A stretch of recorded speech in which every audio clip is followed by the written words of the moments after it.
अपने ही चंचल मन को अपने ही बस में करके एकाग्रता, स्थिरता एवं स्वयं अपने आप में शांति का अनुभव करने के बाद स्वयं मैं कौन हूँ को जानने की दृष्टि से साधना करते करते आज 1118 दिन हो गए। तारीख 29 नवंबर सन 2024,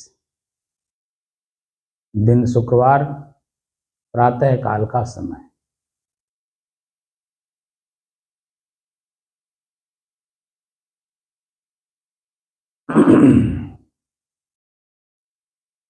मैं कौन हूँ, इसी को जानने की दृष्टि से साधना हम लोग कर रहे हैं।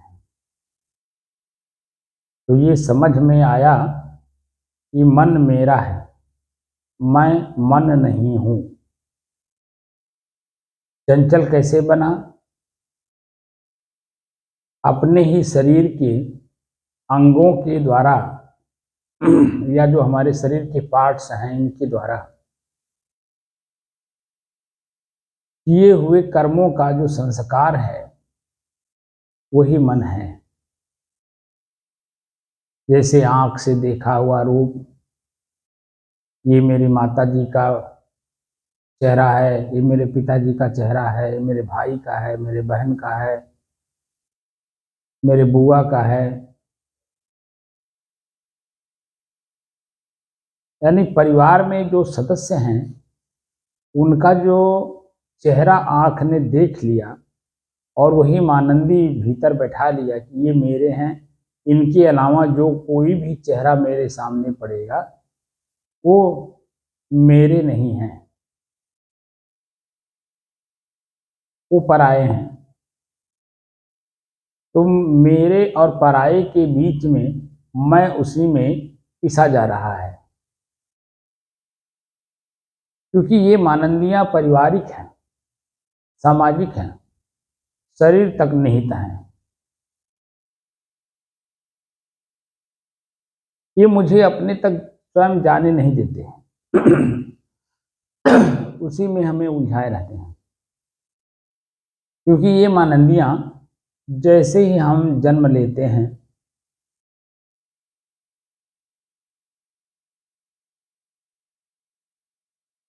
सशरीर, उसी दिन से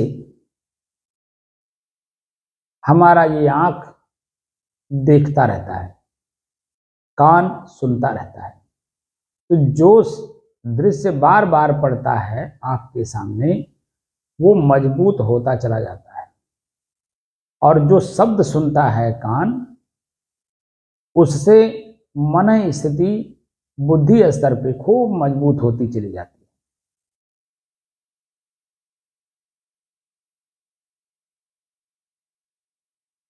अब इन्हीं लोगों का जो शब्द है कान सुनता रहता है, आंख उन्हीं लोगों के चेहरे को देखता रहता है। तो जैसे जैसे दिन बच्चे का बीतता जाता है वैसे वैसे मैं और मेरा, मैं मेरा और पराया, तीन चीजों में उलझे रहता है।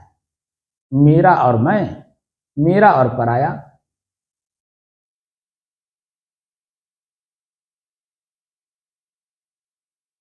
अब तीन उलझनों में जो उलझा हुआ है, इन तीन उलझनों से हमें अपने आप को मुक्त करना है। पराया जो है त्रिगुणात्मक त्रिगुणात्मक जगत का निम्न गुण है। मेरा जो गुण है, मेरा शब्द, वह रजोगुण है, और जो मैं शब्द है वो सतोगुण है। तो तमोगुण, रजोगुण और सतोगुण। तो मैं सतोगुण मेरा रजोगुण और पराया तमोगुण। इसी त्रिगुणात्मक जगत में हम लोग भटक रहे हैं।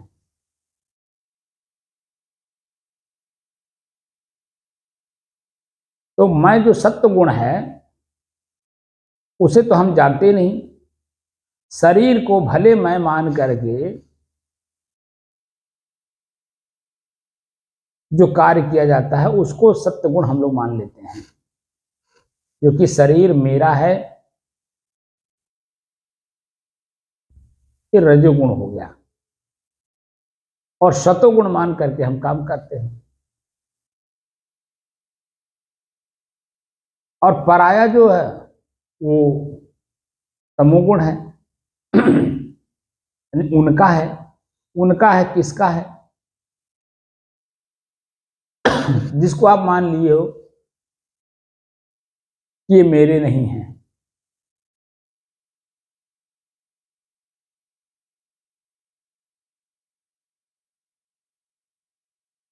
ये तो फलाने हैं, ये तो फलाने का है, ये तो फलाने के हैं, ये तो फलाने से हुआ है।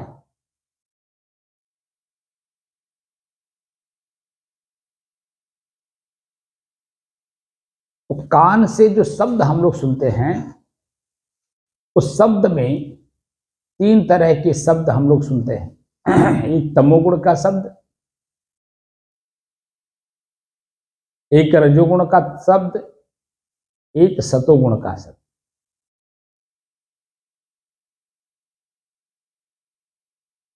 और इन्हीं तीनों में जो मैं की स्थिति है वो उसी में चंचल बना हुआ है, स्थिर नहीं है।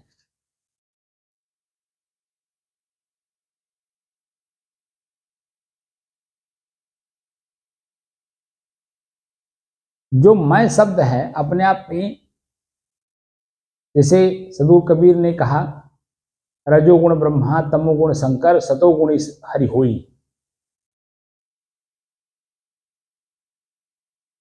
जिसको कहा जाता है कि सृष्टि का पालन करता, सृष्टि का संहार करता और सृष्टि करता।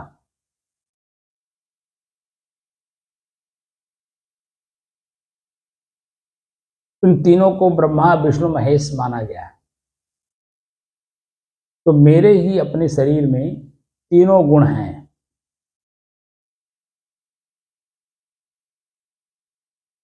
क्योंकि प्रकृति है।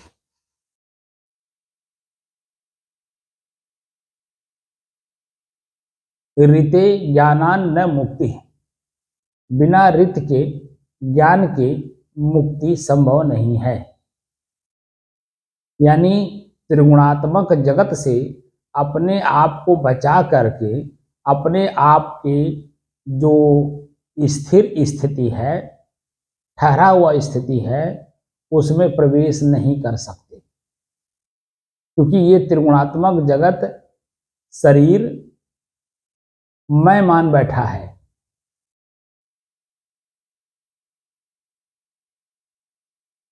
तो त्रिगुणात्मक शरीर जो सृष्टि का है, प्रकृति का है, उसे मैं मान लेने से ही सारा दुख का जाल बिछा हुआ है।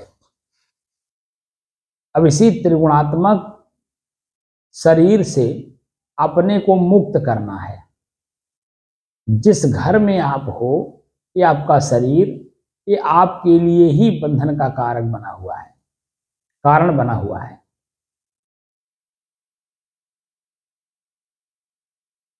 अब इसी शरीर से मुझे अपने आप को मुक्त करना है। और जो मेरी स्वयं की स्थिति है, स्थिर स्थिति, उस स्थिर स्थिति में हमें लगातार बने रहना है। तो मध्यमार्गी बन करके चलना है, उतावलापन नहीं दिखाना है। हमेशा 24 घंटे, इसीलिए मैंने अपने साधक से कहा था कि 24 घंटे की स्थिति बननी चाहिए स्थिरता की, एकदम शांत स्थिति।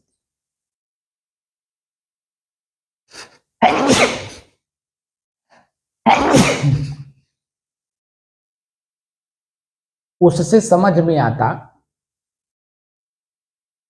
24 घंटे के शांत स्थिति में रहने से ये पता चलता कि मेरी जो शांति की स्थिति स्थिर है उसमें चंचलता कहां से आई, कौन लाया, कैसे लाया, किस प्रकार से लाया,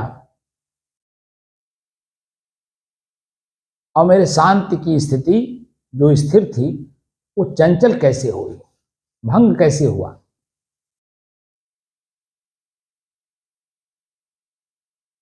तब उसमें जितने भी व्यवधान आपको लगते उन सभी व्यवधानों से अपने आप को मुक्त करते। तो एक एक व्यवधान हमने आदत बना बना करके उसको फिक्स कर लिया है, मजबूत कर लिया है। अब एक एक आदत को धीरे धीरे जिस तरह से आपने आदत बनाया, जैसे पेड़ पे जिस तरह से आप चढ़ते हो बड़ी सावधानी के साथ, सतर्कता के साथ, देखकर, जानकर, समझकर, और ठीक उसी तरह से फिर नीचे उतरते हो, उसी तरह से ये जो अभ्यास कर करके आप अपने आप को आदत बना लिए हो,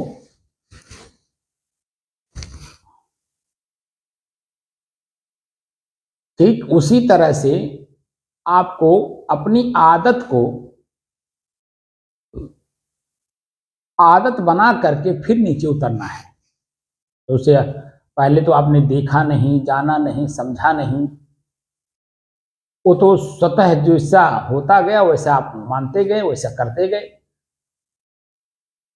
लेकिन अब यहां पर देखना भी है, जानना भी है, समझना भी है, सावधानी भी रखना है, चेतना में रहना भी है, और तब जाकर के प्रयोग करना है कि हमारी अपनी ही आदत पहले की उसमें कितना सुधार हुआ। और सुधार करते करते एक अवस्था ऐसा आएगा कि वह आपको पता भी नहीं लगने देगा कि ये था भी कि नहीं। जैसे अभी इस समय हमारी आवाज अब भीतर से नहीं निकल रही है,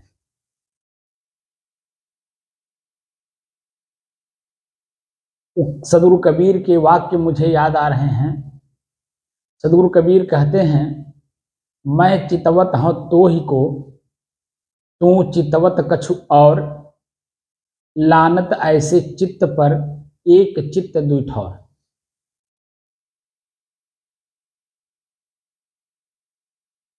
मैं इस चीज को देख रहा हूं कि जो हमारी पद्धतियां पहले से थीं वो पद्धतियां विलुप्त हो रही हैं।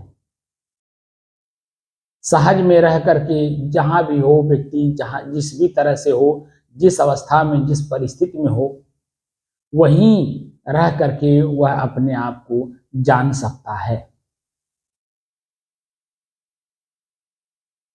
और जैसे अपने आप को जानेगा वहीं से अपना सुधार करना शुरू करेगा।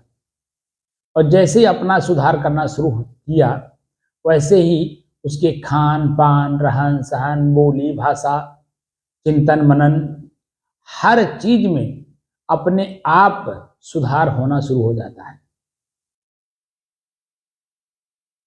गोस्वामी तुलसीदास जी ने जो लाइन लिखी है,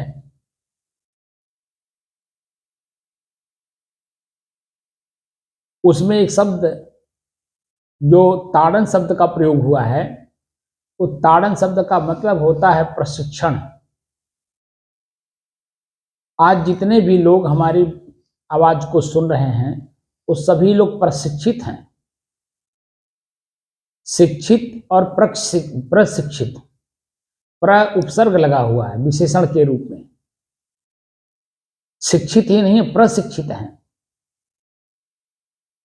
सुनने की भी अपनी क्षमता होती है, उसमें वो शिक्षित हैं सुनने की क्षमता में, लेकिन अब यहाँ प्रशिक्षित हो गए विशेष रूप से चिंतन कर रहे हैं कि ये क्या बोल रहे हैं, क्यों बोल रहे हैं, किसके लिए बोल रहे हैं, किसको बोल रहे हैं, कौन सुन रहा है, सुनाने वाला कौन है, किस दृष्टिकोण से सुना रहा है। ये जो प्रश्नवाचक चिन्ह है ये उपसर्ग लगा करके किया हुआ है ताकि प्रतिक्रिया के रूप में मैं समझ सकूं कि मैं स्वयं प्रशिक्षित हो रहा हूं। जो मैं स्थिर हूं, शांत हूं, शुद्ध हूं और एकरस हूं, उसको जाना जा सके। क्योंकि अचानक आप देखिए, बंदरों को आप देख लीजिए, बंदर सिर्फ खाता है, आंख दिखाता है, लड़ता है, आपस में लड़ते रहते हैं सब। लेकिन वही बंदर जब किसी मदारी के हाथ पड़ जाता है, आप देखेंगे कि जो वो सिखाए रहता है वही सीखा हुआ दृश्य वो प्रदर्शन करता है, लोगों के बीच में दिखाता है अपने उस कला को। लोग उसको कितना अच्छा मानते हैं, प्रसन्न होते हैं, आनंदित होते हैं, खुश होते हैं, खिलखिलाकर के हंसते हैं कि देखो ये भी ऐसा भी करता है। क्योंकि बंदर होता है नकलची, उसको जो जिस तरह से सिखाया जाएगा वो उस तरह से वो कार्य को करने लगता है। तो जो जीव हैं वो सब जीव चेतनावान ही तो हैं, क्योंकि प्रकृति के बंधनों में बंधे हैं। तो प्रकृति में जो चेतना है वो चेतना अग्नि तत्व का है, और अग्नि तत्व सभी के शरीरों में है, चींटी से लेकर के मनुष्य तक। किसी में बता दीजिए कि चेतना ना हो।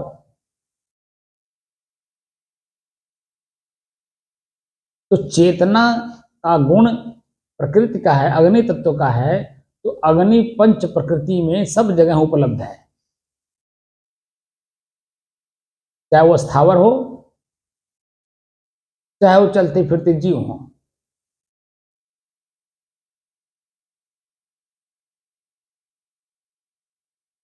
जब चेतना प्रकृति का गुण है और चेतना है तो निश्चित है कि उसको सिर्फ प्रशिक्षित करने की जरूरत है। दिन प्रतिदिन सूरज उगता है, अग्नि तत्व जागृत होता है।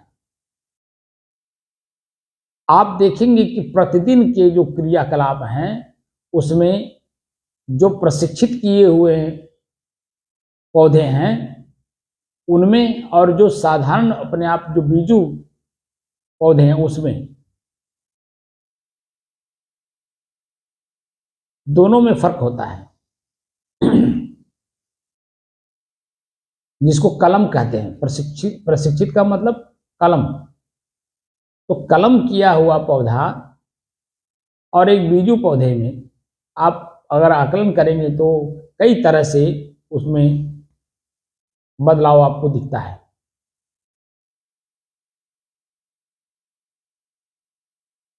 ऐसे ही ये जो जीव हैं, हम लोग जीव हैं, तो जीव अगर अपने से सीनियर का प्रशिक्षण नहीं पाया है किसी भी क्षेत्र में, तो जितना उसका अपना प्राकृतिक गुण है वो उसमें रमेगा, वही करेगा, वही बोलेगा, वही सुनेगा, वही देखेगा। लेकिन जब उसको प्रशिक्षित किया जाता है, पहले शिक्षित किया जाता है स्कूलों में, कॉलेजों में, विश्वविद्यालयों में,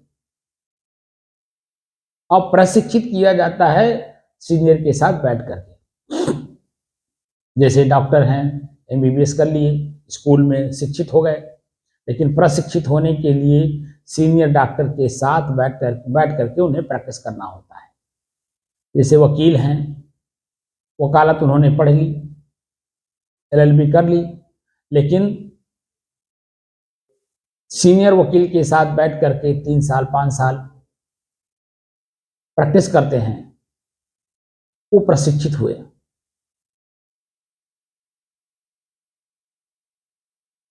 जैसे अफसर हैं, आईएएस अफसर, वो आईएएस की डिग्री ले लिए, डिग्री क्या, उनको आईएएस का पद मिल गया।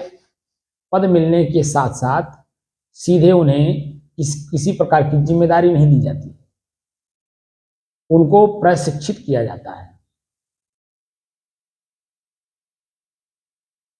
जिसको अंग्रेजी में ट्रेनिंग कहते हैं। प्रशिक्षण अति आवश्यक है, और वो भी सीनियर के साथ। जब भौतिक जीवन में भौतिक चीजों को प्राप्त करने में प्रशिक्षण यानी ट्रेनिंग की जरूरत पड़ रही है, तो यहां तो हमें मुक्त होना है, जन्म और मरण से, सशरीर से, प्रकृति से अपने को मुक्त करना है। तो मुक्त होने का प्रशिक्षण कौन देगा? जो अपने आप के बंधनों से अपने आप को मुक्त किए होगा,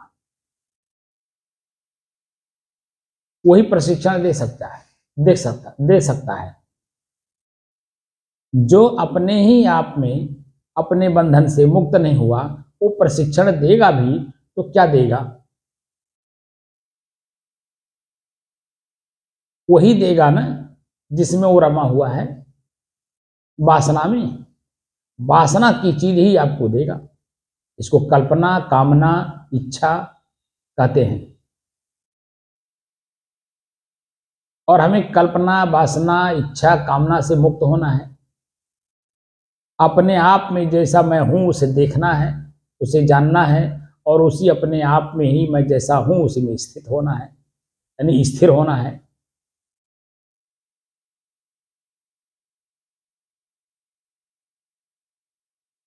तो यहां पर जो साधना सिखाई जा रही है, ये प्रशिक्षण के रूप में मुक्त कैसे हुआ जाता है।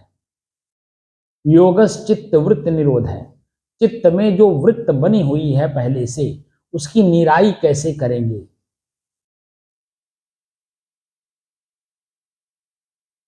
आज वर्तमान समय में अगर 100% कहा जाए तो कोई अतिशयोक्ति नहीं होगी। जितना मनुष्य तनाव में है इस समय, 100%, 100% का मतलब हुआ उसमें सभी क्षेत्रों के लोग, उसमें हमारे साथ समाज भी हैं।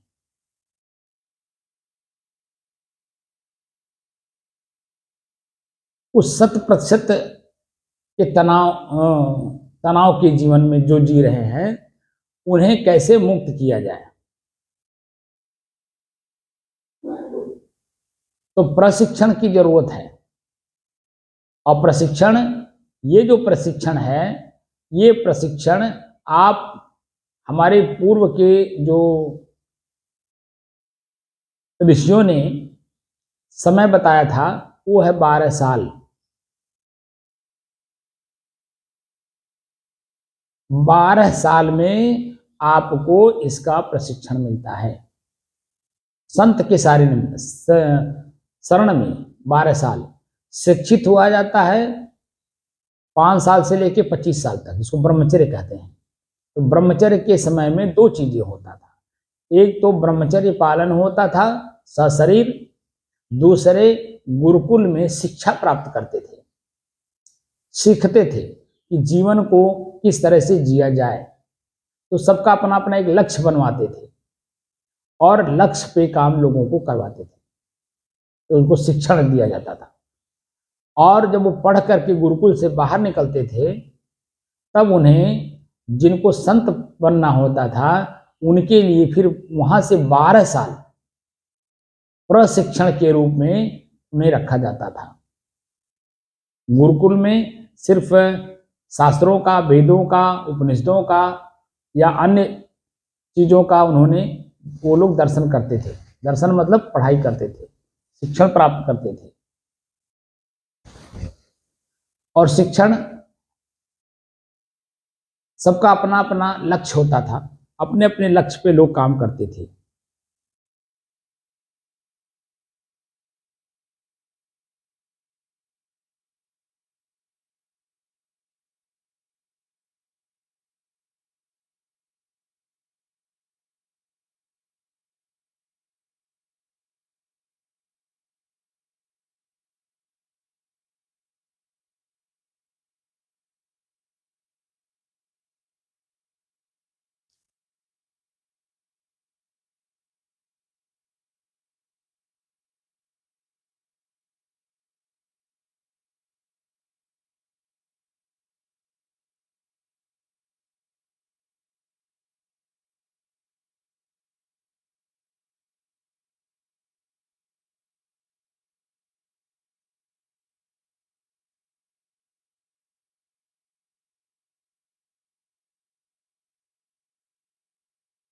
अप्पय दीक्षित जी हुए हैं नीतिकार।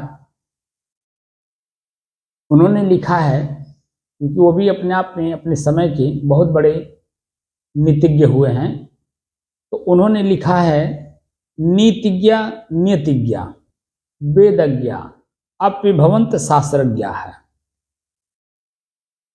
ब्रह्मज्ञ अप्यलभ्या स्वज्ञान ज्ञानिनो बिरला।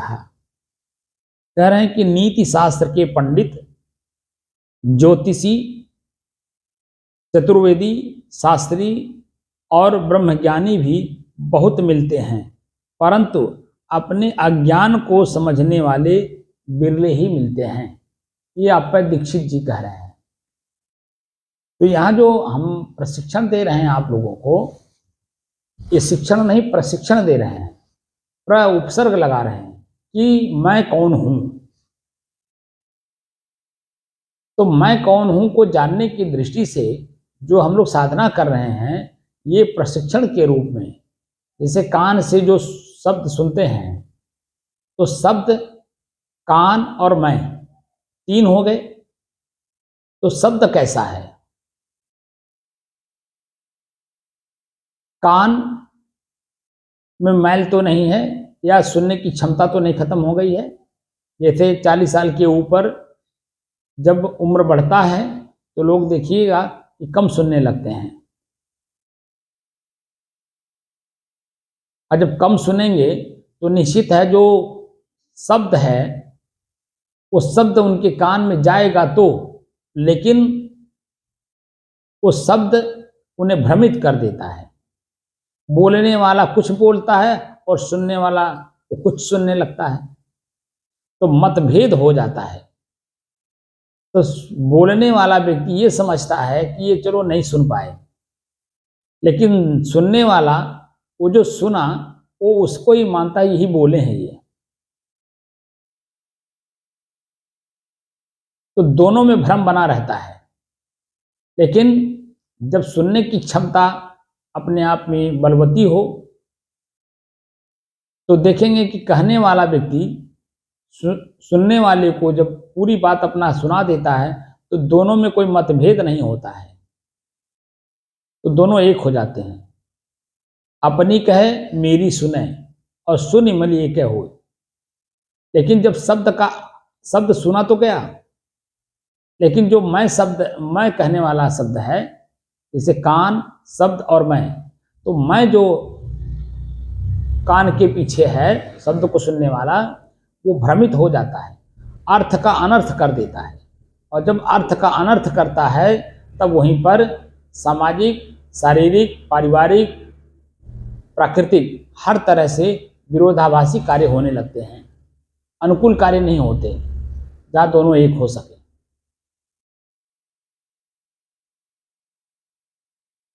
तो कान शब्द और मैं, शब्द कैसा है? कान उसी तरह से सुनता है, तो मैं सुनने वाला जो कान का उपयोग किया वैसे अपनी भावनाओं को बदलता है।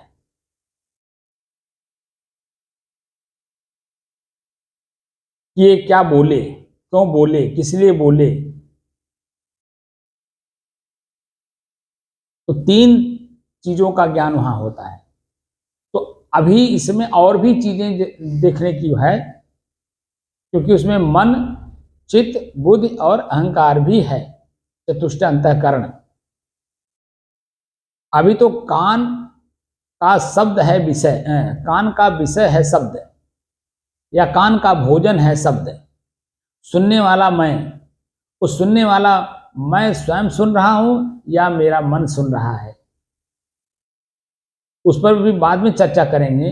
लेकिन इन तीन चीजों में पहले तो कंफर्म किया जाए, पहले अपनी स्थिरता में पहले हम स्थिर हों, फिर शब्द को सुने।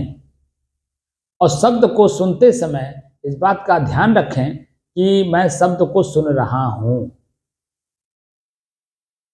हमारी भावनाएं किस तरह से चेंज हो रही हैं, हमारे शरीर के जो अंग हैं उसमें किस तरह का फड़कन हो रही है। फड़कन समझते हैं? क्रिया करने की क्षमता। जैसे किसी ने आप शब्द शब्द में कह दिया तो आपका हाथ तुरंत उठ जाएगा, उसको फड़कन बोलते हैं, तुरंत उठ जाएगा, इसलिए मारने के लिए।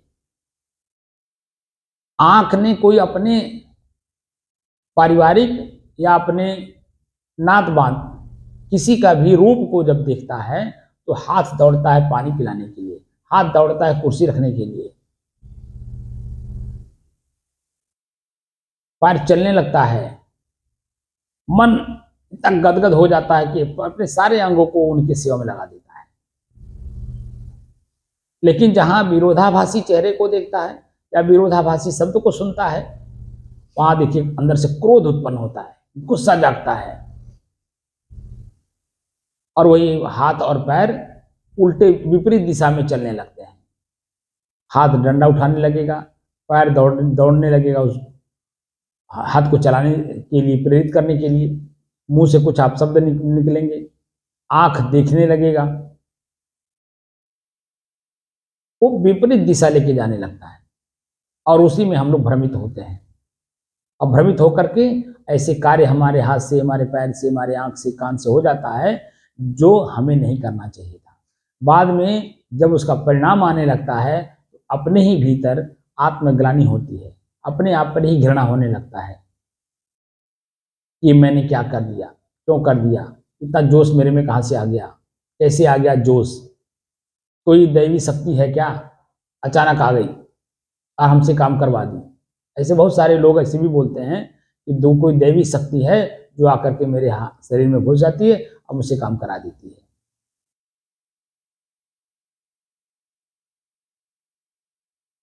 ये सब भ्रम है। इन भ्रमों को दूर करने के लिए ही हम स्वयं अपने आप को पहले जाने, फिर प्रकृति को जाने, क्योंकि जड़ और चेतन, तो जड़ शरीर है, चेतनावान मैं इस शरीर का मालिक। प्रकृति और पुरुष, प्रकृति हमारा शरीर है, पुरुष मैं स्वयं। तो पुरुष और चेतन का जो अस्तित्व है वो क्या है, जब हम अपने अस्तित्व में जाने लगेंगे तो मुंह से वाणी निकलना बंद हो जाएगा, कान से सुनना बंद हो जाएगा, आँख से देखना बंद हो जाएगा, पैर से चलना बंद हो जाएगा, हाथ से कुछ करना बंद हो जाएगा, भूख प्यास नींद आलस जमुआई वहाँ कुछ भी नहीं है, बस वह तो अपने आप में है।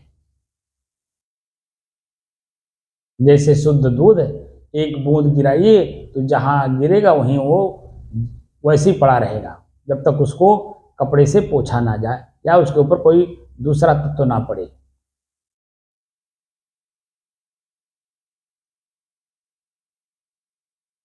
तो मैं शुद्ध दूध हूं और शुद्ध दूध में कोई मिलावट नहीं होता है। तो जो मैं बोल रहा हूं ये मिलावट है, ये है वायु तत्व, चेतना अग्नि तत्व।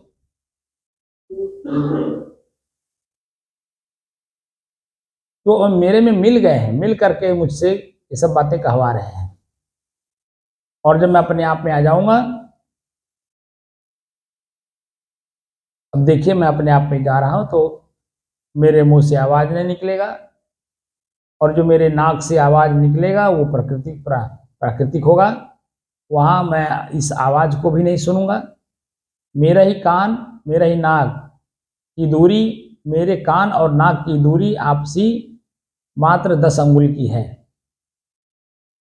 लेकिन मेरा ही कान सुनेगा नहीं, नाक बजेगा अपने आप में।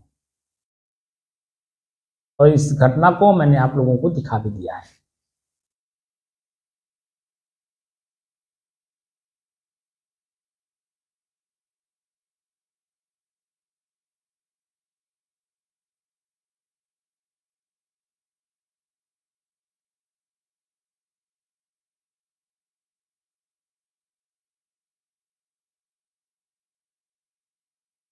मेरे शरीर की स्थिति भी आप लोग अपने आँख से देखोगे तो ऐसे लगेगा जैसे कि महात्मा जी सो रहे हैं, लेकिन वो शरीर की स्थिति होगी, न कि मेरी। क्योंकि आप अपने आँख से देखेंगे तो आँख प्रकृति है और मेरा शरीर भी प्रकृति है और आपका शरीर भी प्रकृति है।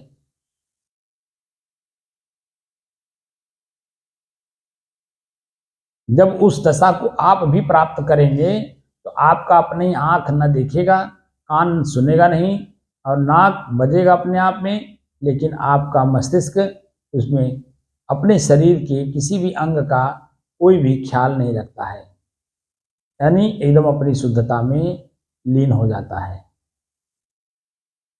ये खुद के अपने अनुभव हैं सबके।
हम्म, हम्म,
हम्म।